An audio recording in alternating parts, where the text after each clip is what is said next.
Fernando Alonso fastest in Q1.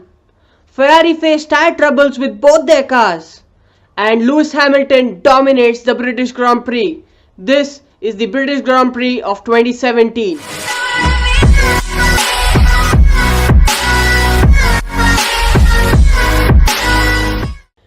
The British Grand Prix has come and gone by, and the teams were pretty amused by what the cars could do this year, and it was especially magic for the race drivers and for the engineers to see how the car reacted in the section that we call maggots and Beckett's and cops.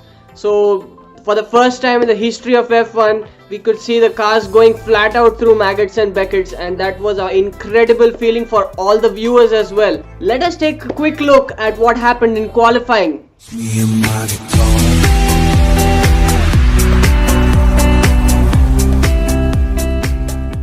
Q1 was a rain hit session, so it was in changing conditions. So the session started with raining conditions or intermediate conditions, and it went on towards the dries at the end of the session.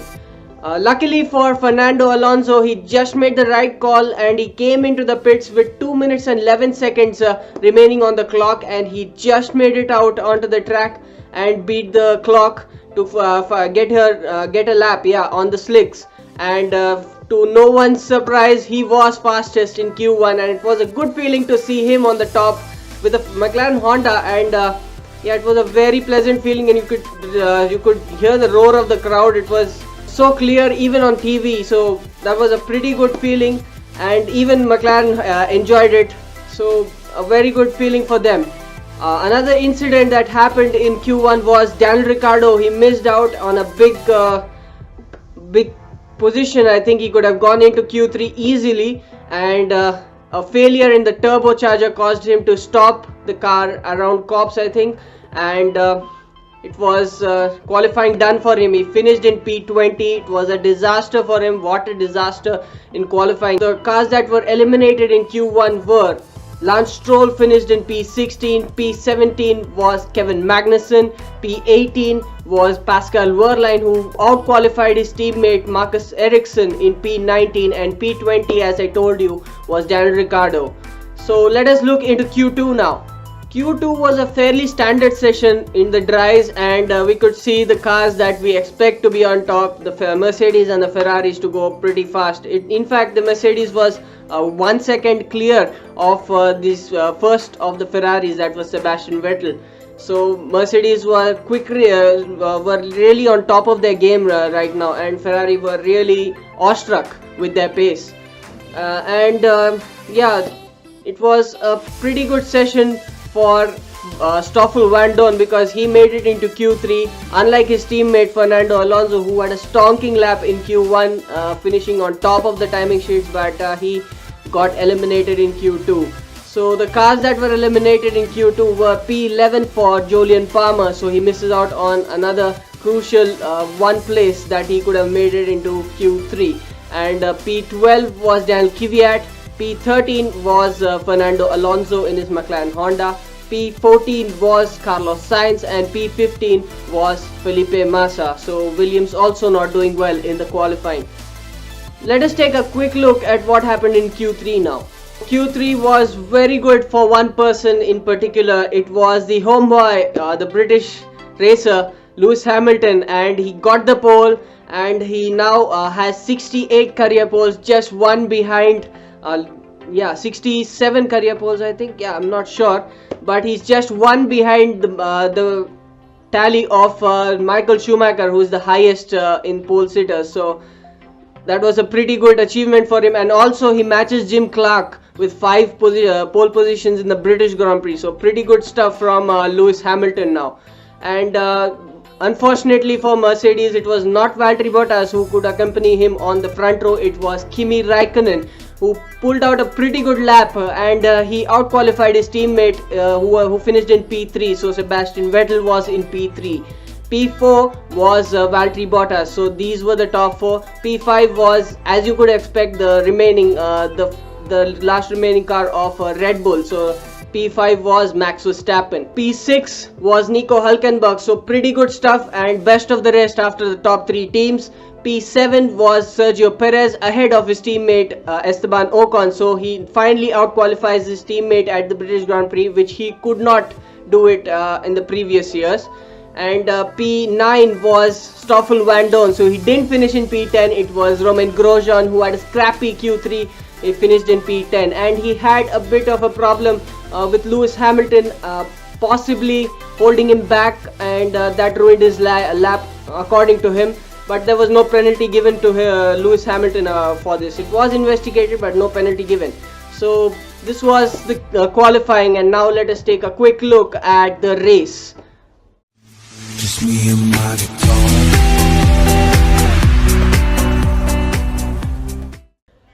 The start was aborted because there was a car that was stranded on the formation lap itself. It was Julian Palmer. His luck is not with him now, and yeah, he's not having a very good season, and yeah, it's not happening for him. And now we had an aborted start, went back for another formation lap, and at that time, before the start, before the 5 lights went out, it was we could see some of the brake ducts getting heated up pretty badly in the Ferrari of Sebastian Vettel. So he had a compromised start, and who could you expect to latch on to that opportunity? It was Max Verstappen who took the opportunity with both the hands and went ahead of Sebastian Vettel. So that was a pretty stalking start for him. He went ahead of Sebastian Vettel and he went into P3. It was Kimi Raikkonen who held P2, and Lewis Hamilton just storming away at on lap 1.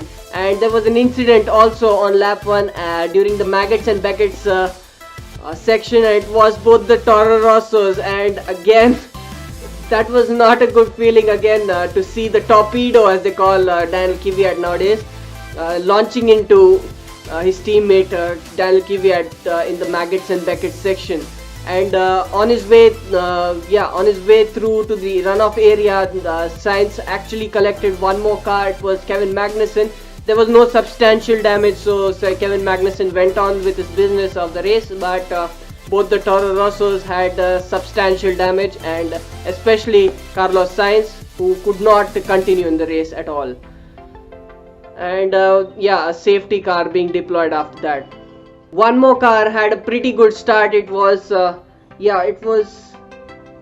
Bottas, who started in P9 and was up by 2-3 positions, and he was starting on the harder of the tires, that was the soft tire, when compared to the super soft tires, as he had a 5-place grid penalty, and he did his Q2 lap on the soft tires. So he had a pretty good start considering that he started it down in P9. So a pretty good start for him. After the safety car, we had lots of overtaking situations, and we could see Daniel Ricciardo overcoming his problems, and he had to start at the back of the grid, as you would know, with a very bad turbo problem in the qualifying. So he was recovering, and he had gone through into the gravel at the restart, and he lost 2 positions, and then they gained them back, and lots of overtaking going on. And one overtake that I would like to mention was Sebastian Vettel and Max Verstappen having a pretty good duel, as you could think about it. First of all, it was going to the back straight. It was with the DRS. It was Sebastian Vettel who actually gave a dive bomb move down and almost pushed Max Verstappen out of the track, and at the second last corner, it was Max Verstappen just returning the favor to him and pushing him wide. So it was on lap 13, and Vettel was not happy with that, but I would think that it was kind of a revenge for what Vettel had done just one turn before that. So Vettel pushing Max Verstappen out, and then Max Verstappen giving the regards back to him, and pretty good stuff. And it was both the aggressive drivers, and you could feel that enthusiasm coming into all these people sitting in the grandstands. They were just shouting out, and they were enjoying the race. It was a pretty good race going on behind. That was Lewis Hamilton was just pulling away, but this race was this battle was pretty insane, as you would think about it, because both of these drivers are naturally aggressive drivers, and yeah, that naturally aggressive instinct pushing each other out of the racetrack, that just made the crowd go wild. After all's failed on track, it was Ferrari trying to get the undercut on Max Verstappen and trying to get Sebastian Vettel into clean air, as his teammate Kimi Raikkonen was sticking pretty close or somewhat about few seconds behind Lewis Hamilton. So they went in for the undercut on lap 19, and by the next lap Max Verstappen also responded and Red Bull also responded with a pit stop, but it was to no avail because Sebastian Vettel went ahead and yeah, he gained the position on Max Verstappen. Also, we could see Daniel Ricciardo going past both the Force Indias and Kevin Magnussen during this period, and Fernando Alonso again having engine issues and losing out and yeah, retiring from the race, unfortunately again. By the end of lap 43, yeah, Valtteri Bottas was high on his knees with Sebastian Vettel right in front of him, and he was trying to overtake him going down into Stowe, but yeah, again pushed wide, and Sebastian Vettel kept the position with yeah, going down the last of the turns at after Stowe. That was, I think, near the pit entry. Yeah, that turn he went in with a big lockup, but during the next lap, it was lap 44, and during the Stowe section only, the next lap itself, it was Valtteri Bottas with his Mercedes engine just pulling away from Sebastian Vettel, and yeah, Ferrari lost that position to Valtteri Bottas. So not a good race for Ferrari. Even with the engine upgrade, I forgot to mention that Ferrari had got an engine upgrade over here, and that also was not working for them. By lap 49, it was red alerts for the red team, that is Ferrari.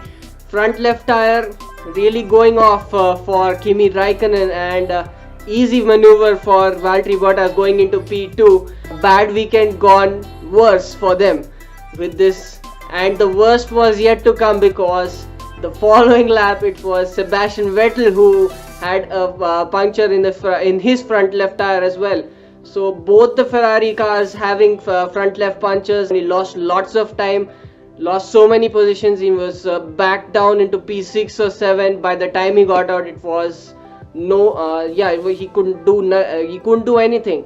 And Kimi Raikkonen, yeah, he was not pleased with that at all. He was not pleased with that, and he finished in P3, but he was not enjoying his podium at all, and he was just sitting in the green room. Also, you could see him, he was so gloomy, he was not happy, really unimpressed with the pace of Ferrari, and also getting that unlucky tire puncture, because he could have finished easily in P2 going with that tire, yeah, but that was not a good race for him, and also for Sebastian Vettel, because he finished in P7, and the championship advantage that he had just went away, and now the championship lead is with Sebastian Vettel only, but it was just 1 point, a single point between him and Lewis Hamilton, and third is obviously Valtteri Bottas, who again closes up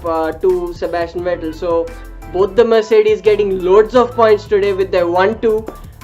Unfortunately for Ferrari, losing lots of points because of the double puncture, and one person having a very good race, a very good comeback, I could say, starting in P19 and finishing in P5.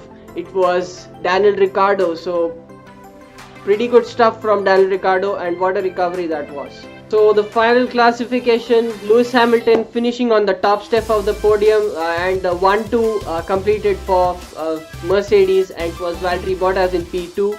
P3 was Kimi Raikkonen, P4 and 5 were the Red Bulls of Max Verstappen, followed by a very good return or recovery drive from Daniel Ricciardo. P6 was Nico Hülkenberg, who held his own pretty well, and ahead of Sebastian Vettel, a pretty grumpy Sebastian Vettel, because he had a very late puncture in the race, which caused lots of points in the championship to just wash away from him. and P8 was Esteban Ocon, who finished ahead of his teammate in P9, Sergio Perez, and P10, the last of the points position, going to Felipe Massa. So a pretty interesting race and a very dominating race for one person in particular. It was the home driver, the local driver, Lewis Hamilton, who enjoyed it the most. He had a surf in the crowd as well after the podium, just before the media interviews, and he was just enjoying. He was pretty childish out there, and he was enjoying this race to the fullest. So this was the British Grand Prix. If you like the video, please do like and subscribe, and you want to comment anything, please do comment about the race. And if you haven't subscribed yet, please do subscribe. I'll be seeing you for the Hungarian Grand Prix at the Hungaroring. So that will be the halfway mark of the F1 season. So I'll see you there. See you later. Bye.